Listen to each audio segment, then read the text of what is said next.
A Coloradan will walk free from prison any moment now, burst free as a result of the CBI evidence scandal. We're talking to the prosecutor, who must decide whether to put him back on trial. There are times where the right thing to do is also the hard thing to do. The new Republican frontrunner for governor is the guy who floated an idea that would lead to huge Republican wins in Colorado.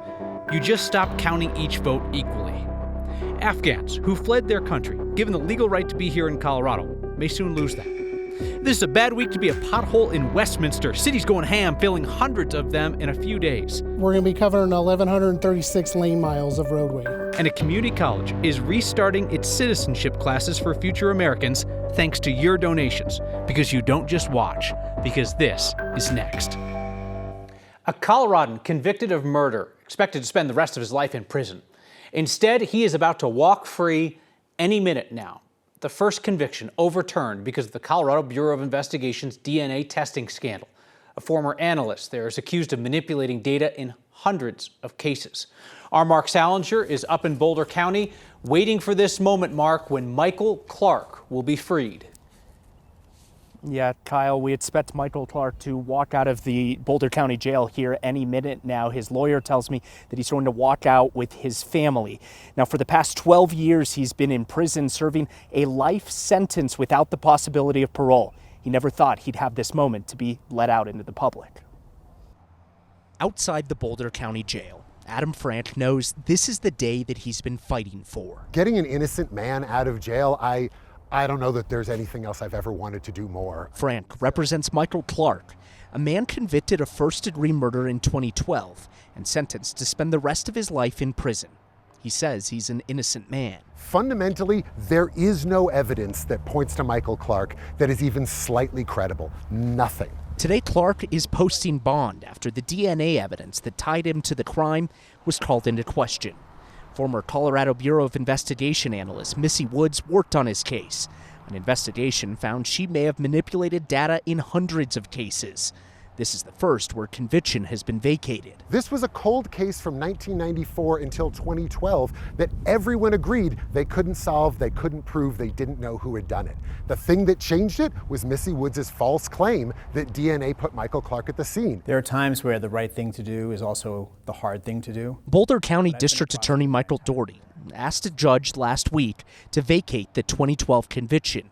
He believes many more cases that Missy Woods was involved in may also be called into question. Anytime a part of the justice system fails or engages in misconduct, it is astounding and harmful, particularly for the victims in the cases and the communities that we serve. Clark is still charged with the murder and will be out on bond.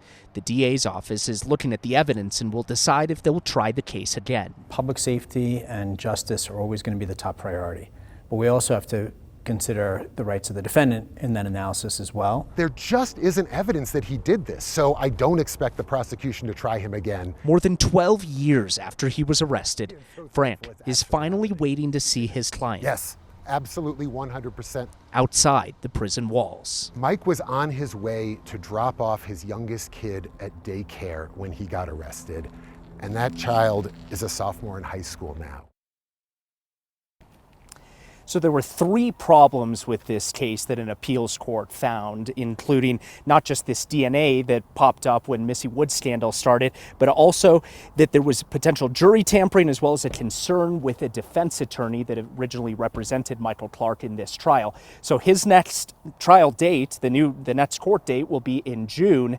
Until then, though, Kyle, Michael Clark will have the ability to sleep in his own bed tonight, something that he never thought he'd have the freedom to do. And what a situation for the district attorney, who happens to be running for attorney general, to sort out here. Whether or not he thinks this guy is still guilty and whether he thinks that he can get a jury to convict him based on the evidence they have left. Exactly. I asked District Attorney Doherty, do you think he's guilty? And he said, well, my office right now is looking at all the evidence in the case and trying to decide whether or not they can try the case again. But it all goes back to the rights of the accused. Doherty said that. It's all about the rights and the justice system working in the correct way. And he said that people should look at this case and say, well, the wheels of justice are working as they were intended to do so. Yeah, a lot of eyes on this. How do you fix a mistake? Mark Salinger for us in Boulder County. Thank you, Mark.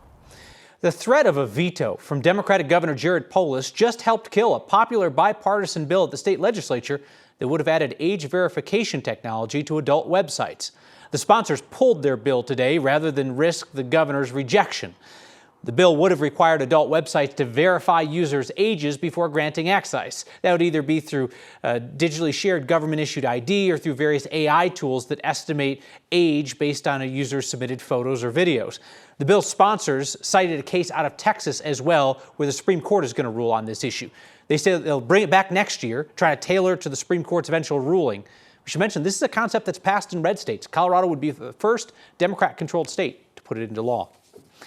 A federal judge in Colorado is ordering the Trump administration not to take 2 ICE detainees out of this state. The Supreme Court has said that immigrants can appeal their cases before they are disappeared to a notorious prison in El Salvador.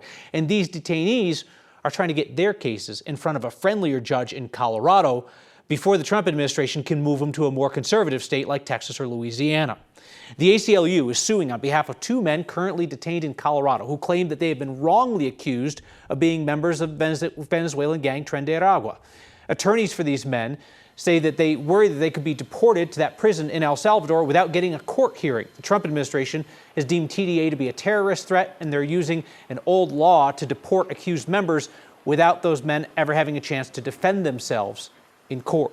The Trump administration promised to go after people here illegally, but we have also seen them remove protections for hundreds of thousands of people with legal permission to be in the U.S. That includes Afghans, a number of whom came to Colorado fleeing violence in their country where they helped Americans. Our Angeline McCall has that. Broomfield, Colorado, the place 70 Afghan refugees have resettled since 2021. Only to now wonder where their home will be. Yeah, it's been really frustrating to just sort of hear that our Afghan allies have been under duress recently. Broomfield Councilwoman Heidi Hinkle has helped many of those families find a home here after the fall of Kabul. All these Afghans came here legally, and now we're changing the goalposts on them. Hinkle is talking about temporary protected status, or TPS, a protection Afghans received under the Biden administration. Now President Trump is ending it. And so people are really worried about where would they go next? Would they go to Canada because they can't go home? There's no home to go home to. Hinkle says many would face persecution, risk their lives by returning home, or those of their loved ones, especially when many helped the U.S. during the war. And so we have strong ties to this country, decades of service in their country, and to just abandon them now is just a slap in the face of the service of our veterans and also those who have served in country and really put their lives and their families' lives at risk. The question now is, what options do they have to stay? And if not, then where do they go? When home isn't an option, the home they left or the one they found. And it has been weighing a lot, really heavily on our immigrant families, particularly our Afghan families. Their TPS will end specifically in May. Former President Biden designated Afghans as TPS eligible in part because the Taliban took over, and he acknowledged back then that it was due to the withdrawal of U.S. troops from Afghanistan that contributed to the fall of Kabul. And in many cases, Kyle, some of them have been here for almost 5 years, which is just shy of the time period you need to really start permanent residency process. It could be pulled out from under them. All right, Angeline McCall, thank you very much. Greg Lopez, fresh off his brief stint in Congress last year, is running for governor, and he becomes the best-known Republican name in that race. Lopez got 6 months in the U.S. House as part of a deal to fill the seat but not run against fellow Republican Lauren Boebert when she wanted to switch districts. Lopez is a hardline conservative type. He ran for governor in 2018 and 2022. In 2022, Lopez suggested doing away with one person, one vote and weighting votes in a way that Republicans' blowout losses in Colorado would turn into landslide wins. Lopez has supported a ban on abortion in Colorado and a ban on mail-in voting, which records show Lopez has used regularly since it became an option in 2013. I asked him about that during his last run for governor. You know, we stand in line for concerts. We stand in line for baseball games and football games. Why can't we stand in line to vote? You know, we don't ask people to do this every week. We ask them to do it every 2 years. You know, and I remember you used to be able to get that little sticker that said, I voted. Why do you vote by mail, but you want everybody to stand in line? No. You're not listening to what I'm saying. I've done both, okay?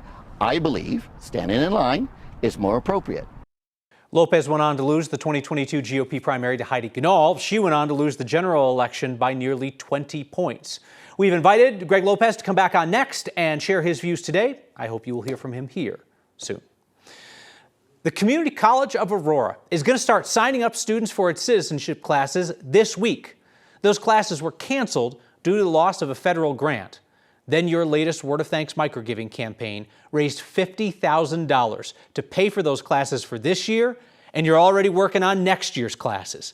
The 8 10-week courses put on by CCA each year cost the college about $30,000 a year. The students only pay $30 so that their finances are not an impediment to helping people study so they can ace that naturalization exam and become Americans. This is your impact in the community. Your microgiving has raised $14.5 million since 2020, projects in every corner of our state.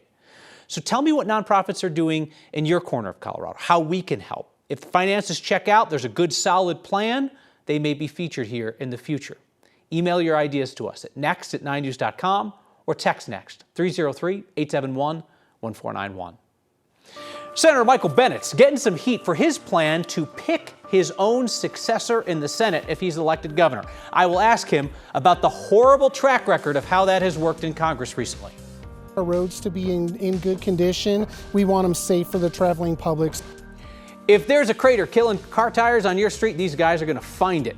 Westminster kicks off Pothole Palooza next.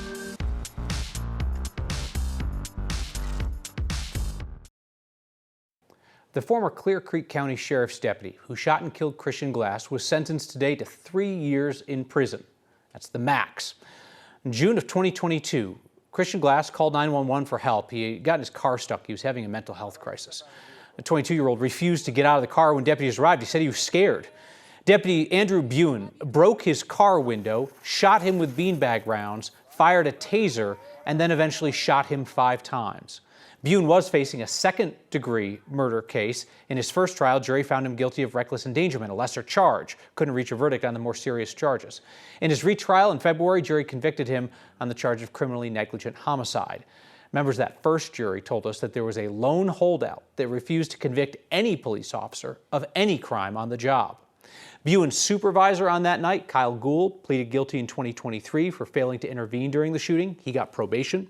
4 other officers on scene that night still have to go on trial for failing to intervene. Democratic Senator Michael Bennett says he wants to stay in his Senate seat while running for governor. And if elected governor, he says he'll resign at the last minute so he can pick his own replacement. The Denver Post editorial board has called on Bennett to resign from the Senate while running for governor, pointing out that he could use that appointment as leverage to keep Democrats from supporting his primary opponent, Attorney General Phil Weiser. I asked Bennett why staying in the Senate seat then picking his own replacement is appropriate. I pointed out to him that the last 2 times in America that a senator became governor and then appointed their own replacement, it was Alaska's Frank Murkowski who selected his daughter, Lisa, and New Jersey's John Corzine, who picked Bob Menendez. The last 2 people to do this, those guys chose their own daughter and somebody who turned out to be a convicted felon. Like, not great, right? I can tell you that my own daughters will tell you that they are the last people that I would ever pick for this job. But look, I was appointed, as you know, to this seat, and it matters a lot to me who's in it. And the thing that I believe is that we have an unbelievable amount of talent in Colorado, an unbelievable amount of political leadership, and I'm looking forward to thinking about that, but not thinking about it, until this election is done. Of course, he has thought about it. Bennett told me he has not decided whether it would be more appropriate to select somebody that he wants to hold the Senate seat long term or to pick a placeholder, somebody who would only hold the seat until an open election in 2028. Bennett said he could make the argument for either option. You can find our full conversation on the Next YouTube channel and the Next podcast feed. Springtime in Colorado. We start with cold, rain, and snow, and then we end with clear skies, light winds, and temperatures in the mid-50s. Many areas saw light dusting of snow early this morning, but it melted away quickly with a high of 56, and we are still in the mid-50s this hour with some 60s on the map to the south. Wind hasn't been a big player today. Thankfully, our storm system is pulling away. High clouds kind of scooting across the southeastern corner of the state, but it is high pressure that will be the dominant feature for the next couple of days. So late in the day tomorrow, we'll be tracking some cloud cover and maybe a few showers in the southern mountains and foothills, and they could really use it in that corner of the state. For Denver, a mild overnight. It's going to be cold tomorrow morning at the bus stop, but we bounce back into the 70s. We stay in the 70s Tuesday, Wednesday, and Thursday. Friday, the coldest day of the week with a chance for rain and snow. Snow ends on Saturday, which is great for Easter Sunday, sunrise services, Easter egg hunts, anything else you have planned. And then we're back to sunshine and 70 a week from today. It's been a bumpy ride recently in Westminster, so they're looking to smooth things over. Hey, a reminder, you can catch Next streaming each night, 6 p.m. on 9 News Plus. And Next is a podcast, wherever you get your podcasts.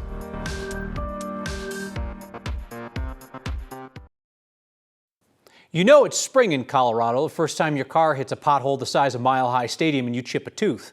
Now, some cities will fill potholes kind of here and there as they get reported. Westminster goes buck wild to fill as many as possible in a week. Our Byron Reed has that. The plan is simple. Fill up as many potholes as possible in 4 days. We have eight different crews out there, two-man crews out citywide. Rock Huford is the street operations superintendent with the city of Westminster, who has a game plan to make driving on their roadways a little easier. They're going to drive every single street in the area they're given and they're assigned to make sure we hopefully don't miss any potholes. The city's Pothole Palooza started last year when they filled more than 3,000 potholes across the city. Last year we filled just over 3,400 potholes. This year we're hoping to fill a little bit less. I hope we're around 1,500 to 2,000. That means we did a little bit better last summer. City crews will be busy covering more than 1,000 miles of roadway. If I remember right, it's from here to Chicago. Fixing potholes caused by the changing weather. The cause of potholes is from freeze thaw. You get water, moisture under the roadway. It freezes, it'll lift up the existing asphalt and break it apart, and that's what creates a pothole. They're using materials that will make their jobs a little easier. So we're using a high-performance cold mix. It's designed to use in wet and dry conditions. It's designed to use at colder temperatures, but it still holds. It has a longevity to it that'll hold permanently. It's a mission these workers are happy to fulfill, to create a smooth transition into summer. The best hope for the motoring public is that they have a good, safe ride and they look at the city of Westminster as it's a good, beautiful place to live and drive through. For Next, I'm Byron Reed. They want people reporting those potholes to their new app. Marilyn has feedback. How's the arm? Still broken, everybody. Feedback's next. Joe has feedback tonight about Next viewers funding the citizenship classes at Community College of Aurora after the loss of a federal grant. Joe says, I'm torn on this. As long as we circumvent Trump's ill-conceived policies, the deficit will seem to be cut. He'll appear to be the hero. Here's the deal on this, Joe. Government priorities always shift and change. Federal level, state level, local level. Nonprofits are always trying to compensate for that. With our Word Thanks microgiving, we're not looking to make a statement about anything. We're just looking to see, is there a need in the community in which I think there will be wide consensus that people will support it, and then bringing those dollars in, as we did in Aurora.